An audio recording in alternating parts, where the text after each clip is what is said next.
So we got to rearrange our diets now. I want to know what to do. I know it, right? So every 5 years we hear about these new guidelines that help guide us through what we should be eating, what should we not be eating. The new guidelines are out, and Katie Lauro is here. Lauro, you're a registered dietitian with Tri-City Wellness Center. Good morning. She's actually going to help us understand these new guidelines and kind of break it all down.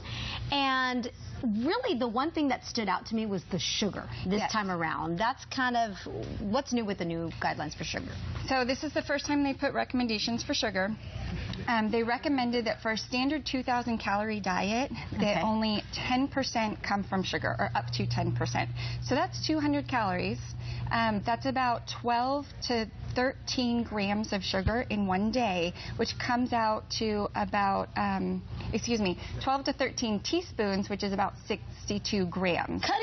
Basically cutting down the sugar significantly. Yes. And you kind of brought some foods in to give us a clear example, right? Yes. So the average American takes in about 22 teaspoons of sugar in one day. This is how much sugar we typically eat a day. One day. So what that looks like in a week, 154 teaspoons of sugar.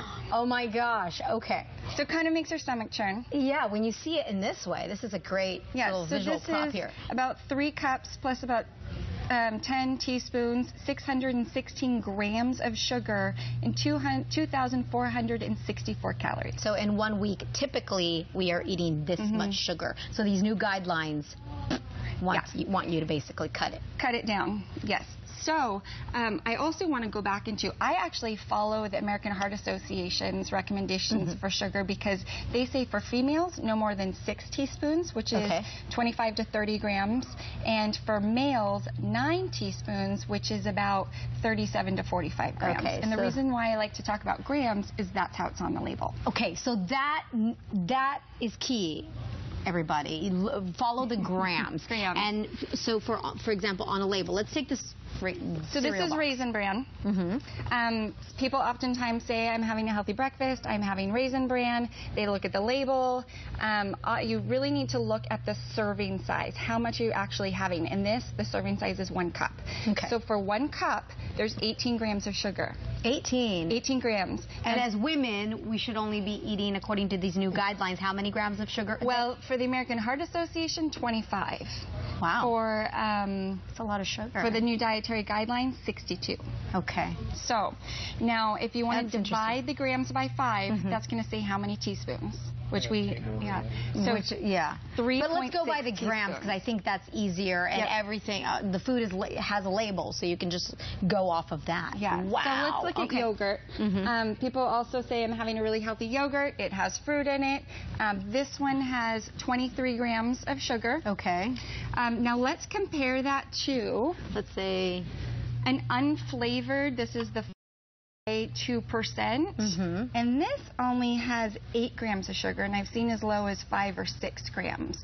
So a way to sweeten this naturally is going to be adding a little bit of honey, some fresh fruit, and maybe adding some nuts in there. Oh, that's a good little alternative, to kind of change up the texture and all that. And you brought some other things here. Let's move through some of these quickly. Beverages are a really common way to get in too much sugar. This is about how much sugar is in these common beverages. Oh, my word. So look at that. For a Coke, 13 teaspoons, that's 65 grams of sugar. Orange juice. Even though we say that it's a healthy alternative, look at how much sugar is in that. I know it. Oh, my goodness. Okay, that's a great visual. Fruits and veggies, obviously, the new guidelines really stress eat more fruits and vegetables. What about red meat? So red meat is very controversial. They said to get enough protein from your lean meats, but they really skipped an opportunity for education on red meat. The World Health Organization came out in 2015 and said red meat is now classified as a carcinogen. And that was a great opportunity to say get enough protein even from plant resources in addition to lean meat. Interesting. Something else that stood out to me, since I have a boy, teen boys and adult men men, they're really suggesting that you reduce your overall intake of protein. Absolutely. So, like eggs, for example, meats. So it's very rare that you see a protein deficient American. We eat a lot of protein. We eat a lot of protein. We eat more than we think that we should.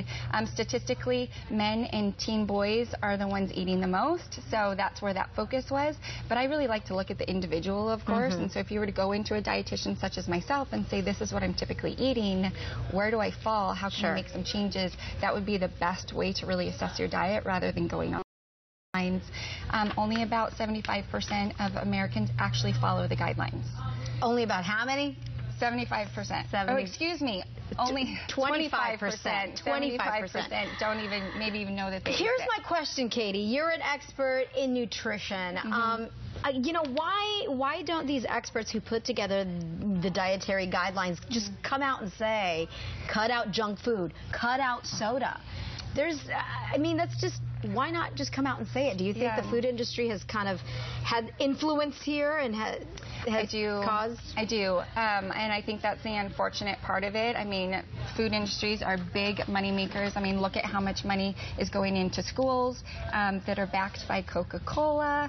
And so I think that there's pressure from the food industry. There's absolutely pressure. And I think that they also try to make it so it's not overwhelming. So they give you little tidbits. I don't think it's enough, and I don't think people are paying attention. I think that the one thing that we can do, and going back to sugar, is understand how much we're supposed to have. Sure. What does that look like? And learn to read labels. And for sugar, the grams for women is according to the new guidelines, the dietary guidelines, 62 grams for women, and for men.